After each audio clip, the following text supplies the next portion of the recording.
Here was another soulful Sunday with my friend, Pastor Dickey. Please introduce yourself, tell them what church you have the honor of pastoring. I'm honored to pastor the First Missionary Baptist Church, Biloxi, also moderator of the Gulf Coast Association. We're here just celebrated 180 years as a congregation just last Sunday. And so part of the reason we do this is to talk about how faith moves Mississippians and how it improves lives. And you know, for me, I grew up in a church, Missionary Union Baptist Church, the oldest African-American church in Northeast Mississippi. And I remember, you know, my parents making me go to Sunday school and making me go to church and listen to the pastor. And when you're young, you don't understand how important those lessons and values are. That's right. But they've been so instrumental in helping me become the person I am today. So as a pastor, talk about how faith informs leadership and lessons for young people. Well, particularly with the young people, I feel young, even though I'm about to turn 60. I still feel young at heart.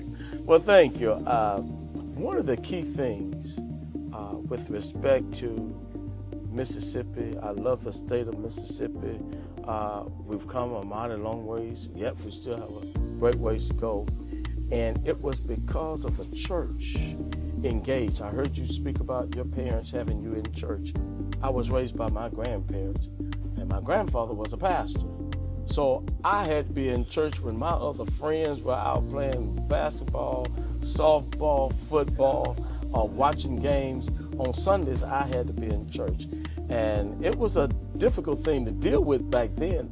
But when I look back over it now, being a pastor myself, having served 12 years on the Biloxi City Councilman as an elected official, having had the opportunity to do with the Democratic Conference here on the county as the county chair, I've seen how the church has been continuous, the pillar of our community, and it's only going to improve the relationship with our young people.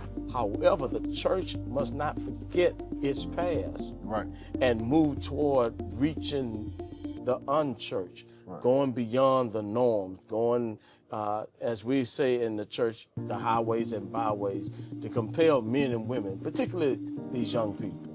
I'll tell you, you know, pillar is such a great word to describe the church and the values it instills in us as Christians. You know, I remember my mom saying one thing, though, that always stuck with me. Faith without works is dead. That's correct. And as a person that's leading a congregation, talk about some of the issues your parishioners are having at this moment, and how do you help them lead them through those difficulties? We have had to deal with the social ills of our community, Medicaid, the Medicare issues. We've had to deal with dropout. We do workforce development, so there needs to be continued relationship for youth employability programs where we allow our industries to help put back in our communities along with our church. What would you say to a person who's watching this that may be struggling out there with high costs or low wages, worried about health care, and they need a word of encouragement this Sunday? What would you tell them? My word of encouragement to any individual that is struggling with the social ills, one thing that I've learned from Proverbs chapter 3, verse 5 and 6, trust in the Lord with all thine heart, lean not to thine own understanding, in all thy ways acknowledge him, and he shall direct thy path. I am a believer of that. I encourage everyone to know, even if you can't touch God, if you can't taste him, if you can't trace him, if you can't tackle him, trust him. Because life is filled with so many swift transitions. One day we're doing well, the next day we're in a war.